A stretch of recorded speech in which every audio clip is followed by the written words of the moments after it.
My lawyer says I can charge more for this. That's the subject of this video, actually. Why you need to take into consideration several factors when you're pricing your group coaching program.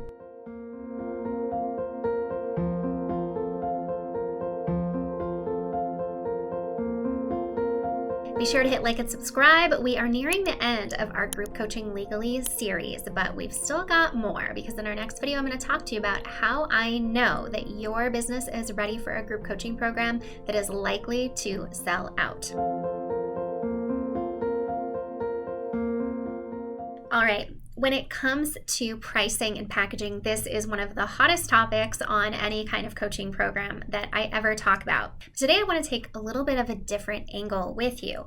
Why do we arrive at the pricing we arrive at for group coaching programs in a different way than we do for other types of programs, especially one-on-one and courses? Now, of course, one-on-one involves a lot of labor on your part because it's not just the time that you're sitting in the session that you need to be compensated for, but the time that it takes you to gear up for it, to take care of your own self, to be ready and present for your client on that call, as well as that decompression time that naturally needs to happen after a session with a one-on-one client. So this is one reason why people will say one-on-one doesn't scale well. And it's true. The buck stops with you and the client is expecting to see your face as they are traversing this journey to their transformational outcome. So when it comes to a group, you may be thinking, well, yeah, usually group coaching is going to be less per person than one-on-one because I only need to show up once instead of once for every single client that I have.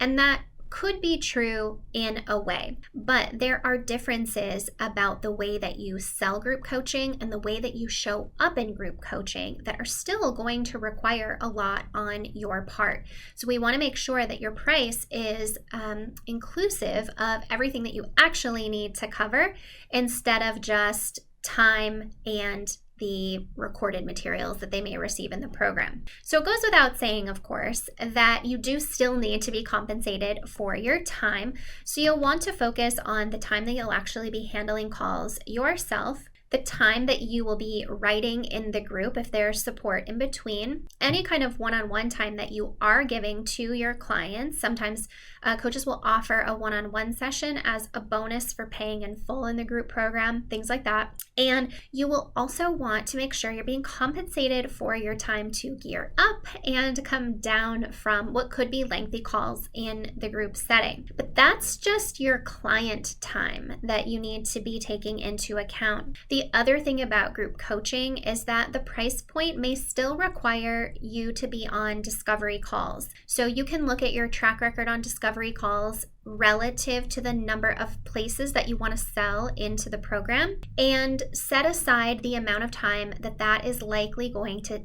take to achieve.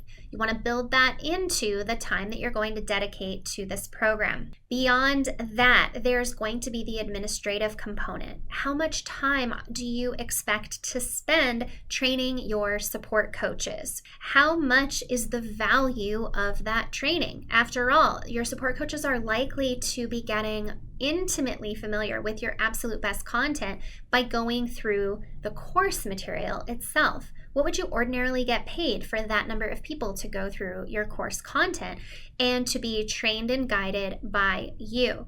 That is a cost to you in creating your group coaching program that you're going to want to make sure that the number of spaces times the price that you're charging adequately compensates you for. The other piece of this is that with group programs, given that you're more likely to have more people at once signing up than your ordinary process of having one-on-one clients on board, is you need to take into consideration the fact that these are going to be a different type of client than your one-on-one. When it comes to one-on-one coaching, your clients likely have done a lot of homework on you. They have spent a lot of time with your free materials. They may even have gone through like an entry-level course. So they're really bought in. Often, especially given the price point, they're going to have a call with you where you're vetting whether they're really the type of person and the type of circumstances that it will take to get results in the program. In other words, to make sure they're an ideal client fit. When it comes to group programs, though, the way we sell is often different. This could be through a webinar,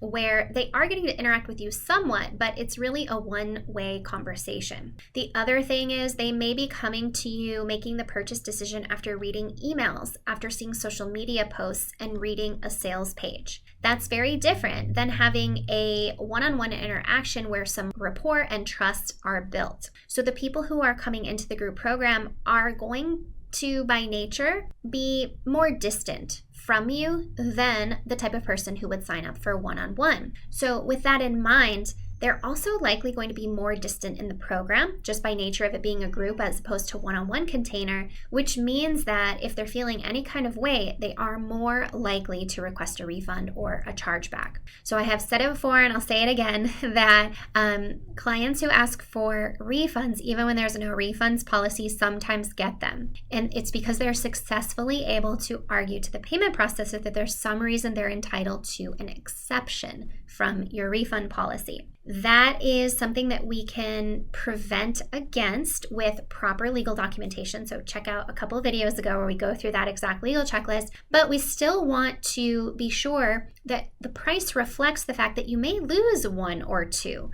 or even if you don't lose them, that you might have some people who don't complete the payment plan. And even if the people do complete the payment plan, it may require some administration on your part to either refuse refund requests, try to work with them to get them engaged back in the program, to respond to chargeback requests. All of those things are a layer of administration that are much more likely to happen in a group setting than a one-on-one. And we want to, add a percentage on top to the core pricing that is enough to compensate you for that. So as you can see, a group program can give you the promise of just having to show up once or twice a month and also helping maybe 4, 5, 6 times as many people at any given time.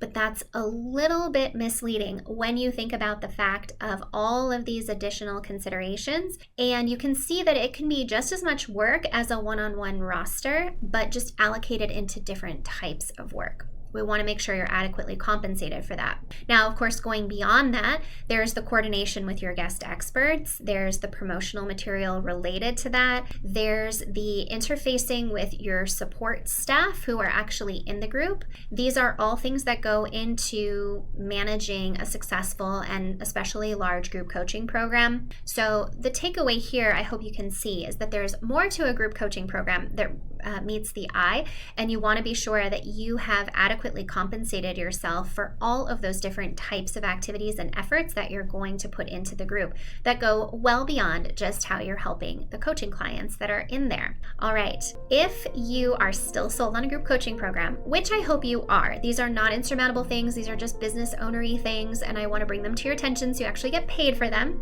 But if you're still sold on it, or if you're even on the fence, I invite you to come to the next video. The reason why is that after looking inside of hundreds of successful coaching businesses over the past decade plus, there are 3 main things that jump out to me about coaches who are really ready to scale their impact and income with a group coaching program, one that they can really fulfill on, and that is not an overpromise and underdeliver to clients who then get mad and create lots of legal drama. So I'll help you do that little gut check if you're on the fence in our next video. In the meantime, be sure to like and subscribe if you found this video helpful. Let the world know, let other coaches find videos just like these, and I'll see you on over in our next video.